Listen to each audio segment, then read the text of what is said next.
Então, galera, continuando o nosso estudo da geometria, eu separei para essa aula, para esse vídeo, perdão, duas geometrias, geometria linear e geometria angular. Vamos começar pela linear. Como o próprio nome diz, na geometria linear, esses átomos eles têm que estar dispostos em todos em uma mesma linha, tá? Seja uma molécula que tenha dois átomos ou mais, se todos os átomos estiverem no mesmo eixo, a gente vai considerar essa geometria linear. Eu coloquei aqui para cada uma delas um negócio chamado característica. Não é característica, gente, é o que você vai usar para determinar a geometria mesmo da molécula. Então, a primeira delas, geometria de moléculas diatômicas. O que é uma molécula diatômica? Que tem dois átomos. Por exemplo, H2, Cl2, N2, O2. Qualquer molécula que tenha dois átomos na sua composição, você já fala direto que a geometria é linear. Por exemplo, está lá na questão, o N2. Qual a geometria dele? Você não precisa fazer nem fórmula. Você já sabe que é linear. Por quê? Porque ela é uma molécula que tem dois átomos. Ela é uma molécula diatômica. Agora, se for uma molécula mais complexa, tipo o CO2, você vai contar duas nuvens e dois átomos em torno do átomo central. Então, na hora que você abrir a estrutura e viu duas nuvens e dois átomos, você já sabe que essa geometria é uma geometria linear, beleza? Então, para a gente ver os exemplos na prática, eu coloquei aqui para nós duas moléculas diatômicas e uma molécula mais complexa. Então, vamos começar lá pelo H2. Aqui, gente, muito fácil de ver. Então, eu vou tirar da fórmula molecular, vou escrever na fórmula eletrônica, H, H. Cada hidrogênio tem um elétron, e a gente sabe que para eles se estabilizarem, eles fazem uma ligação simples. Tá na cara que isso aqui é uma linha, né? Eu poderia redesenhar ela assim, ó. Então, a geometria dessa molécula é linear.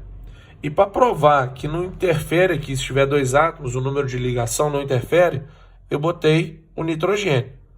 Cada nitrogênio é da família 5A, então ele tem 5 elétrons. E quem tem 5 faz 3 ligações. Então eu vou vir aqui e estabelecer as 3 ligações entre eles, ó. Pronto. De novo, os átomos estão em linha, né? Eu poderia representar essa molécula assim, ó. Pronto. Geometria linear. E aí eu vou para o CO2. Começa que o CO2 tem 3 átomos. Se tiver 3 átomos, a primeira coisa que você tem que fazer é descobrir quem é o átomo central. Pela proporção, eu estou vendo que é o carbono, mas tem um outro jeito de ver o átomo central de forma muito mais fácil. No caso do CO2, pessoal, vou botar aqui, ó, o C precisa fazer 4 ligações, por ele ser da família 4A. E o O precisa fazer 2 ligações, porque ele é da família 6A. O átomo que precisa fazer mais ligações, no caso o carbono, é o átomo central. Então você vai colocar o carbono no meio e os oxigênios em volta dele. Carbono com 4 elétrons, oxigênio com 6 elétrons.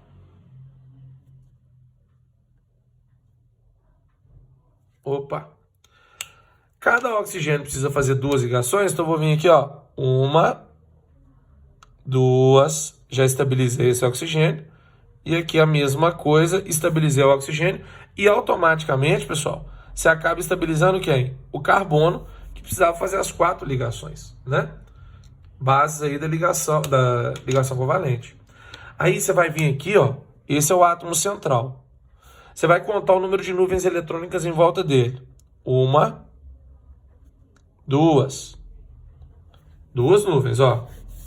E você tem 2 átomos. 2 átomos, ó.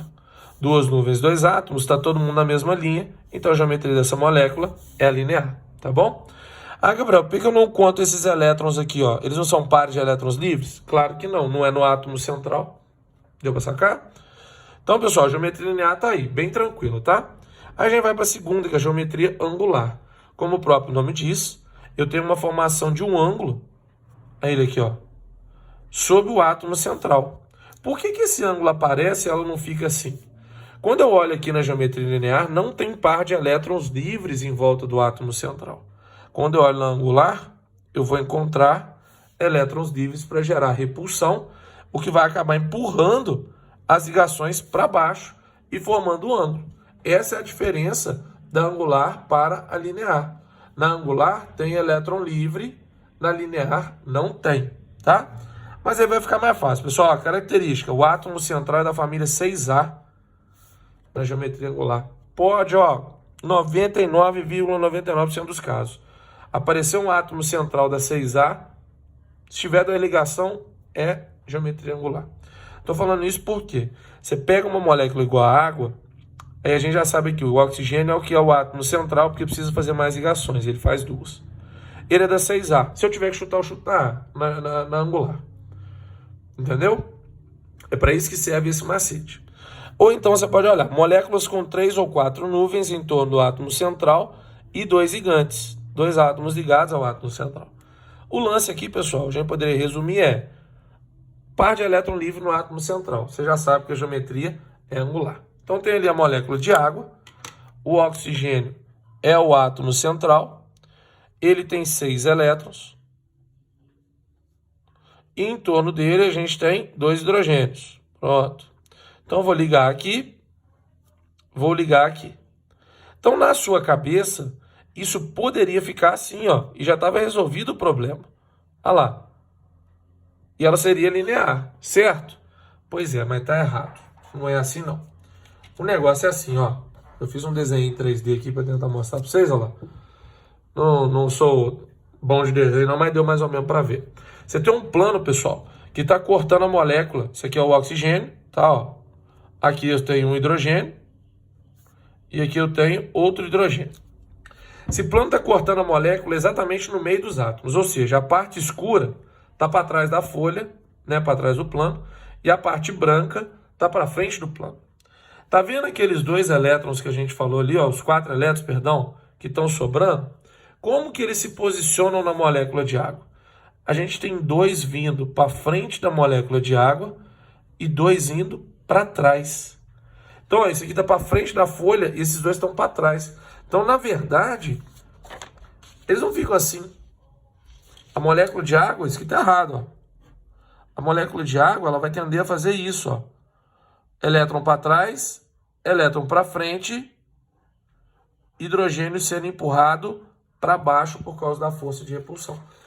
Ali, pessoal, ó, o ângulo é de 90 graus. Eu falei que os elétrons querem ficar o mais distante possível. Quando eu coloco assim, o ângulo aqui é maior do que 90 graus, maior do que 90 graus, entre um e outro é maior do que 90 graus, então eles estão mais afastados possíveis. Por isso que na geometria angular, eu não tenho isso aqui, ó. Isso está errado, tá? Aí vamos lá, o átomo central é da 6A, então pode marcar isso aí, e o ângulo foi formado aqui embaixo. Professor, é importante saber o valor do ângulo? Todo ano alguém me pergunta isso, né? E eu não sugiro isso. Já tem muita coisa para você decorar, ficar decorando o valor de ângulo não vai te ajudar em nada. Então eu largaria essa ideia do valor do ângulo para lá. Agora, uma coisa que você tem que saber fazer para mim é isso aqui, ó. Se eu te der o SO2, a gente já viu lá atrás, ele tem uma ligação dativa com um dos oxigênios. Se você não lembrou disso aqui, volta lá na aula de ligação covalente. Quando houver, aqui, pessoal, você tem a repulsão de um par eletrônico e do outro. Você tem muita repulsão, porque tem 2 pares livres no átomo central. Aqui você só tem um. A repulsão é de um par só. Então, o que acontece? O ângulo nessa molécula, ele é mais aberto. Isso é uma coisa que eu acho que você deve se preocupar. Por exemplo, uma prova aberta da UERJ, você tem que explicar por que o ângulo da molécula de água é mais fechado do que o ângulo da molécula de dióxido de enxofre. Na molécula de água ele é mais fechado porque eu tenho 2 nuvens eletrônicas sobrando, o que gera mais repulsão, então comprime mais, né, os oxigênios, os hidrogênios ali para dentro, fechando o ângulo. Já na molécula de SO2 é um par só gerando a repulsão, então o ângulo fica mais aberto. Tranquilo? Então, pessoal, é isso. Vamos para a próxima geometria.